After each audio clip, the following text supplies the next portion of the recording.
Hey everyone, and welcome back to this week's episode of Whizbits Random Gaming. Now today we're heading back down to Clacton. It's the 6 weeks holidays. My kids absolutely love it down there. They've got like an annual pass where they get to go on the rides all the time for free throughout the course of the year.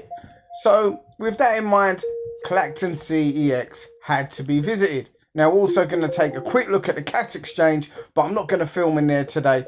And the reason for that is it was a little bit busy in there and a little bit uncomfortable. Nevertheless, before we get into today's video, I'd just like to make you guys aware that we now offer memberships from as little as 99 pence a month. Yeah, only 99 pence a month. So if you want to support the channel, you can hit that link in the video description below. Become one of the random massive, and I can assure you any income that comes from memberships will go in to giveaways on the channel in the future. Now finally, before we head down to Clacton CEX, let me take the time to let you know about the Facebook group that we also have over obviously on Facebook for Whizbits Random Gaming. There'll be a link to that in the video bio as well, so come on over. It's a place where we chat about retro games, modern games, pop culture in general. I like to believe it's kind of a safe space for everyone. Without further ado, let's check out Clacton. Anyway, welcome back to this week's episode, and as I said, we're back at Clacton today. If you happen to like this kind of content, please take the time to consider subscribing. If you do and you see me out and about, let me know if you see me and I'll buy you a bucket and spade. Now the last time I was down here, I picked up some pretty good stuff, and I also picked up a very obscure mouse that was Nintendo inspired, shall we say. So I'm quite hopeful to see what they've got in store today. I'm just happy to come away with one game, if anything. Not looking for anything in particular other than one game I saw on the app. Let's have a look inside anyway and see if that game is what it is. I'm just praying it's not a cover reprint. Now straight away you see some pretty good stuff in here. Gangster Town, not one you see too often. I had a lot of fun with that when I was growing up on the Sega Master System. I'm a massive Sega Master System fan, and this must be the first time I have seen a Commodore 64 of any kind other than the Mini in a CEX.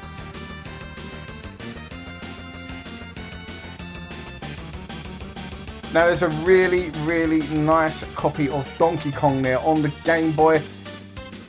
Game Boy games are getting very expensive. I know they haven't always been the cheapest because they are quite difficult to obtain in good condition and also with manual, but they're getting even more expensive, I believe. They're a great thing to collect for. If I had the room, I would definitely jump on it, but I have to make sacrifices, and yeah, Game Boy cannot enter just yet.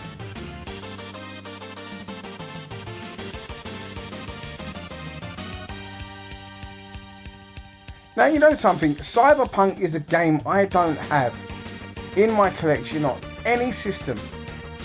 I don't really have a great impetus to jump in and play that game, but I wouldn't mind owning it.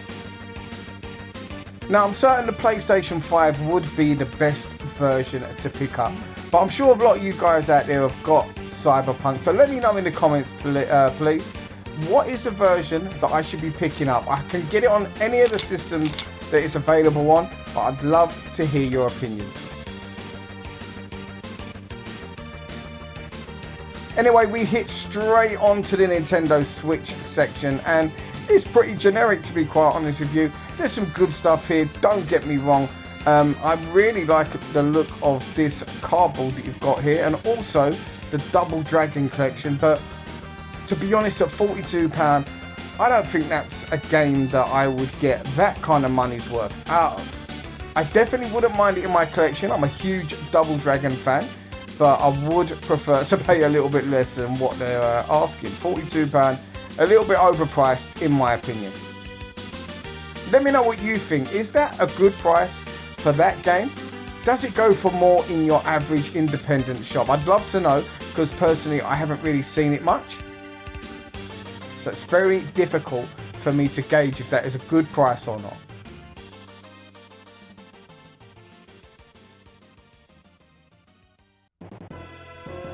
Got Soul Reaver there, 1 and 2 remastered. currently playing through the originals of those on the Evercade, and I'm having a great time with them. Games that I really neglected back in the day. The Messenger there at £30, worth every penny. It's a reprint, remaster, not your typical CEX reprint, but basically that came out on limited run a few years back, and it's been re-released, shall we say.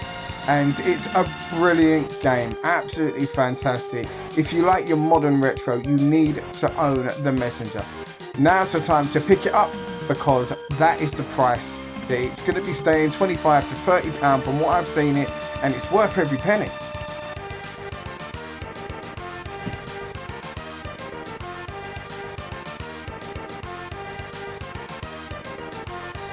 Now here's one I've had my eye on for some time, Tunic. Not sure if it's my kind of game though. I saw plenty of people that I know and a few fellow YouTubers, they was all jumping on that game. It does look really good, but I'm not sure if I want to pick it up at full price. Now let's check out the PlayStation 5. There was a game on the app that I saw here today that I was quite interested in. Pretty cheap as well, so I've got a couple of bits to trade in. So if that's going to be the only game that I pick up today... Oh, hang on, this looks really nice. Not sure what kind of game that is, but what a cover. Anyway, let's get back to the game I was talking about, and I've just gone past it. So leave the comments below, see if you can work out what it is. Yeah, I've got a couple of bits to trade in, like I say, so it's not going to cost me a penny. Another one I wouldn't mind as well is the Dead Rising remaster. I've got a feeling that's going to really drop in price at some point. So yeah, I'm in no rush for that one. I'll wait until it's around about the £10 to £15 mark. I can see it heading that way. Maybe I'm wrong, but I'll take the risk. Another game I've never played and never owned is Helldivers 2. I know it's got a strong online element to it, and I'm not really an online gaming kind of guy. It's just not for me. I prefer to play games either with people at home or play them on my own. Never heard of this one, the Oregon Trail. I love seeing PlayStation 5 games that I'm unaware of. It's always nice to see, because a lot of the time I go through periods where I think to myself that the system is underwhelming and hasn't got that many titles other than the mainstream stuff. But there really is a lot of stuff on the PlayStation 5. You really do have to dig deep for it, and at some points you do happen to see it in your local CEX and local independents.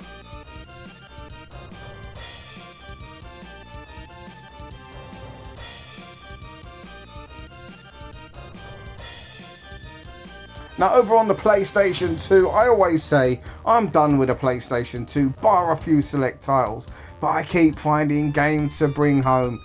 It's always at the gaming markets as well that I say to myself, I'm not buying much today, and then I come home with a rucksack full of PlayStation 2 games, or OG Xbox. Definitely got a huge love for that era of gaming.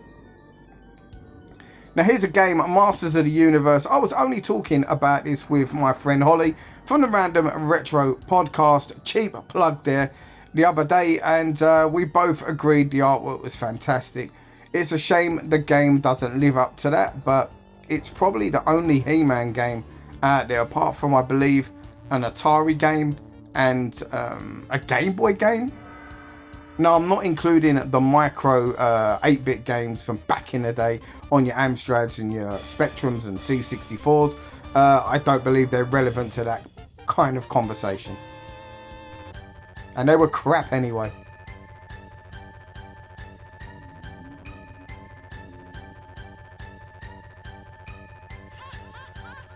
Now, similar to the PlayStation 2, like I said, I love collecting for the OG Xbox. I've said it before, it's something I didn't really have a great affinity with back in the day, and I'm starting to get more and more into it every time I go out and pick games up. Now, a really small Wii U section there, but a couple of games in amongst those 4 or 5 that you see. Pretty difficult to obtain, so not terrible. I've already got them. it's getting really difficult to find games out and about for the Wii U as I'm going for this full set. I'm in no rush though, it's something I'm enjoying collecting. I don't need to collect it overnight or even by the end of the year. It gives me something to focus on when I'm out and about and I don't see any other games that I want. I can always fall back on the Wii U subset or looking for Ratchet & Clank games, which is another set I'm currently going for, and a few others like Evercade games, although I do tend to pre-order them to stay on top of things. Now I've had this game in the collection for some time and I've still not played it. I'd love to pick it up on the 360, but the price has shot up dramatically. Although I do think it's gone down slightly, but the price is still very high considering what it once was.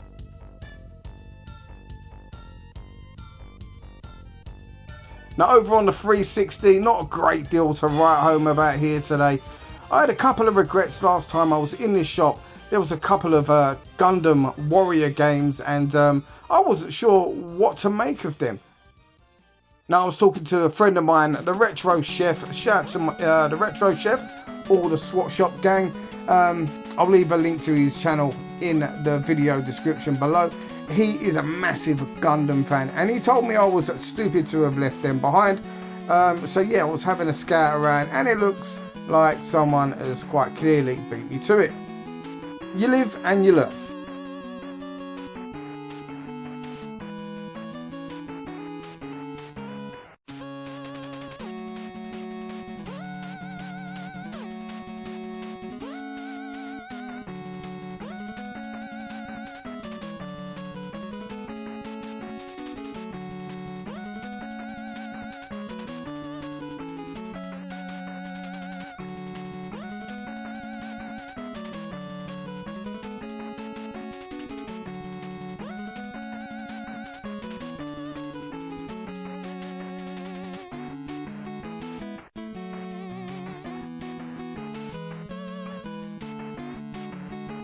Now I really like this steelbook here, this Final Fantasy cover, but I just don't like RPGs. I've got no interest in Final Fantasy whatsoever, so it's a bit of a waste of money because I wouldn't be displaying it for people to see.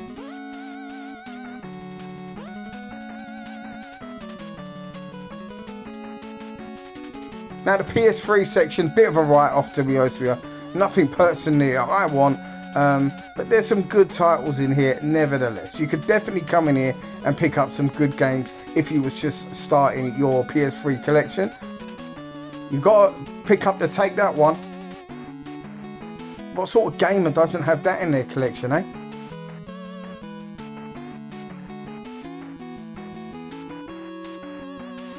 Now that's a game I'm unfamiliar with there.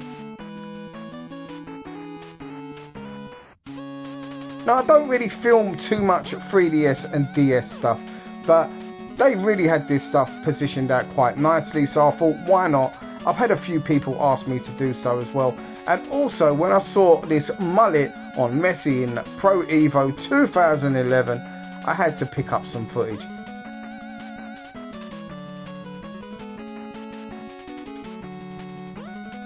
Seeing mullets like that make me feel pretty decent about having a lack of hair.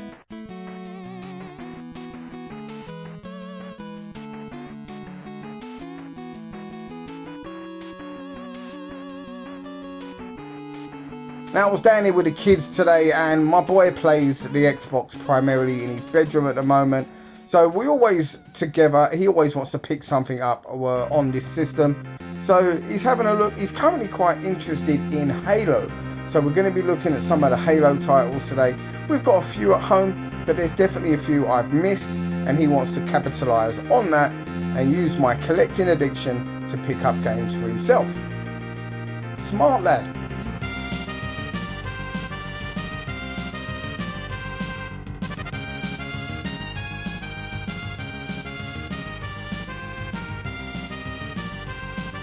Right, so as you can see, this is where it all happens for him.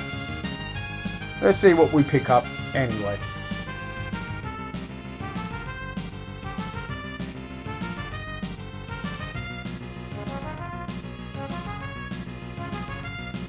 Resident Evil Village, I'm still yet to finish that one. Just one of those things, you don't get time. I did get about 4 or 5 hours into it.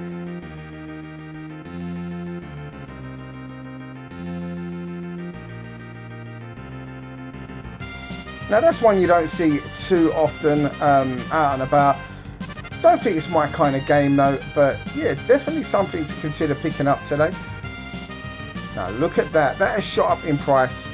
Back to the Future game, and it's a cover reprint. Oh. Now I've been reliably informed by an employee who works at head office for CEX that they have no problems selling cover reprinted stuff, and even some of the higher graded titles that, you know, when I say higher graded, I mean more rare and obscure stuff. They seem to sell when it looks at the stats and the data from CEX. Now I didn't think that would be the case, but I'm clearly wrong here, which is why we're still getting those cover reprints.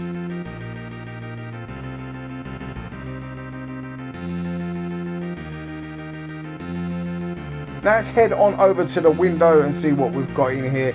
Fist of the North Star, Lollipop Chainsaw, and the game that I am looking for myself, Dino Crisis 3. But you know what? That looks like it is in a 360 case. And I know I can do a bit of a swap over, but it bugs me. It's really bugging me. I don't think I'm going to pick that one up for that reason alone. It's not a very difficult game to obtain, so I think I'll wait until I see that game in the darker shade of green case.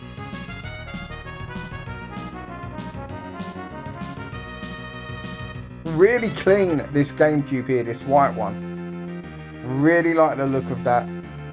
It's pretty amazing the price variance that you get on the GameCubes. Different versions of the GameCube can start obviously at £80, what you see there. Some discounted can be a bit cheaper, but depending on the variant you go for, they can go sky high. Same can be said for the N64, your old bland one, just goes for your standard price. Once you start hitting those special colours and those special editions, you're going to be paying out a fair chunk of cash. Now you just saw some decent PlayStation 1 stuff there, but I'm quite selective when it comes to collecting for the PlayStation 1, so there was nothing that I was looking to pick up there today. Deadly Premonition there on the 360. I've got that on the Switch, but I don't think I've got it on the 360. Now, I've heard it runs really well on the Series X, so maybe another day. So the only game that I picked up from CEX today anyway was this one, and that was Dark. I've been after this for some time. I've got it on the Switch, but I want it on the PlayStation 5 as well. Maybe to do some recording and some footage, as the PS5 really is simple to record video footage on. A lot simpler than any other console that I own. Now, as I said, I was using some vouchers here today that I picked up with some trade-ins, so this game practically cost me nothing.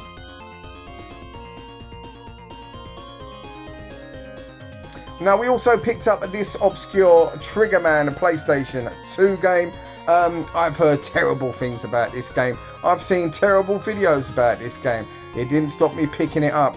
I've been after this for some time. My expectations are low, so that's okay. And at £4, I was quite happy to add this one to the collection today.